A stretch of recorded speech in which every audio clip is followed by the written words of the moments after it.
Welcome to Career Journeys, a series of videos by the Consortium for Public Education. Here we explore the career experiences and pathways of professionals from a wide variety of careers to help you think about the skills you'll need and the paths you might take after high school. Hi, I'm Debbie Pixton with the Consortium for Public Education. Today I'm interviewing Victoria Potter, U.S. Business Director at ECI Media Management. Thank you so much for joining us, Vicki. Thank you for having me. Vicki, tell me about ECI Media Management and your role there. What do you do as the U.S. Business Director? Sure. So I work at ECI Media Management. I started last August, and ECI Media Management has been around for about 20 years. And it's based in Stockholm, Sweden. And our role in the advertising industry is to help advertisers to achieve higher media value. The kind of bad term that we call ourselves are media auditors. Auditing always kind of gets a bad rap, but we like to think of ourselves as, or we're thought of as the bad guys, but we're a third party coming in and helping advertisers and agencies to see the value that they're getting and how they can improve on ROI.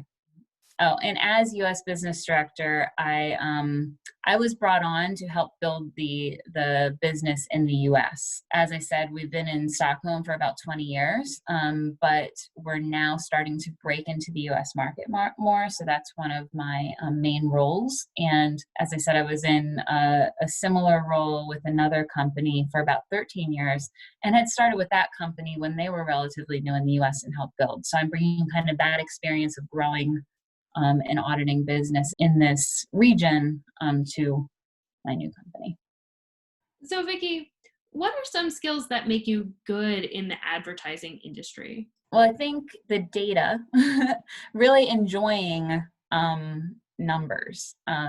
Dan, my husband, he calls me sometimes a squint, which is, I don't know if you watch the TV show Bones, but it's like, the people who are, kind of looking at the bones. Well, he feels like I'm the same way with Excel and with data. Like I really love, I got really excited when Excel went from, I forget which version of Excel it was, but where it went from capping off at 1 million rows to being kind of, or capping off at 60,000 and extending to 1 million and some. That excited me. So that is one aspect of it. I really love kind of digging into the data to see the people in front. I think that's the thing.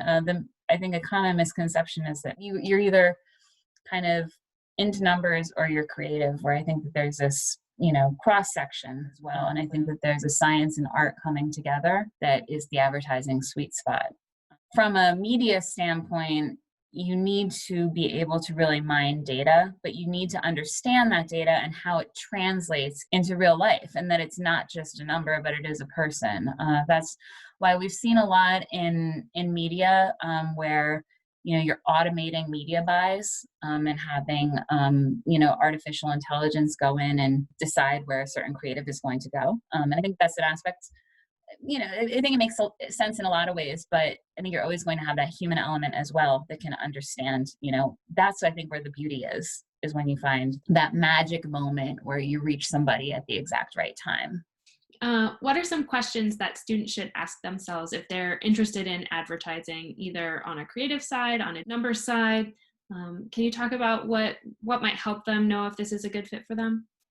Well, a few basic questions if they're looking to go into advertising, is to really ask themselves what they want to be doing on a daily basis, because that can help frame where they go in advertising. Because as I said, you have a lot of different paths.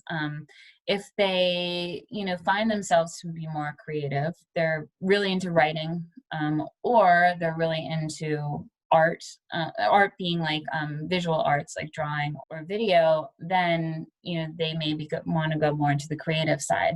If they really like talking to people and coordinating and collaborating and being more of the gear in the middle that kind of pulls all the different parts together, then there's more of an account type feel. If they want to be deep into spreadsheets and into numbers, then that's where the media lies. So I think that the question really is, where do you want to spend your time? So when I was coming out of college, I was interviewing at a number of different agencies in New York, and I got an offer at one agency, and I got another offer at another agency. And I originally accepted the offer at the first agency. It was like a little tiny bit more money, like the smallest amount. And I went to bed. I was still in college, graduating in a couple of weeks. I went to bed, and I woke up the next morning, and it was like a light bulb went off, and I was like, I'm not supposed to work there. Like I shouldn't work there. I should be accepting the offer at the other one. So I had to call them and tell them, I'm really sorry, but I made a mistake, which is tough. I mean, that's a big thing. But I just knew it. I felt this conviction that this is not where I'm supposed to be. Probably about, I could be off on this, but I think thinking back, one of their very large clients was a tobacco client. I didn't feel great about that, but I was like, well, it's a start, and I want to do that. It's a little bit more money, but it was so small. It didn't really matter in the long term. And I just knew it wasn't the right place. And so I went and I accepted at McCann. The rest is history. That's where I went. But that other agency ended up closing, maybe a year or two later. And I think that that's an important thing, is to really look at also, what do you want to be representing? Make sure that where you're going fits with your values, and that you're living out those values, and listen to yourself. If something doesn't feel right, then it's probably not right. So that was a big decision for me, but I know it was the right one. And I that was reinforced when I found out later that they had closed. But also, I just know I wouldn't have been as happy. I wouldn't have felt as fulfilled working on something that was kind of against my values. And so I think that's important to listen to. What's one piece of advice you would offer to students who are considering pursuing a career in advertising? When I was in college and I knew that I wanted to do advertising, I explored steps to get me closer to that goal. So I joined the Ad Federation at my school. I participated in that, like, ad club. I participated in a competition called AAF, where we created a ad campaign and went and presented it, like, in New York.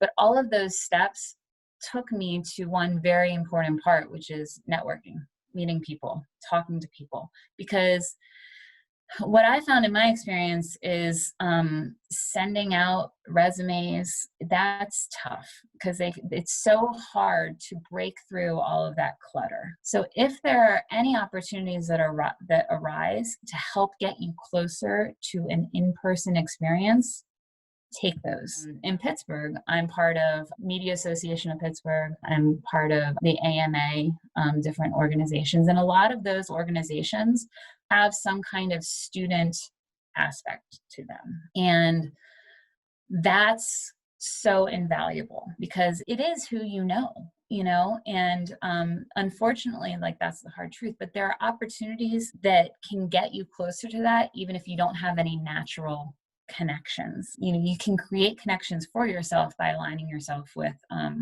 organizations that can help you meet those goals. Because how I got some of those interviews in New York, like when I was at Penn State, was through Ad Club, through AAF. And that's the hardest part, I think, is making that first leap.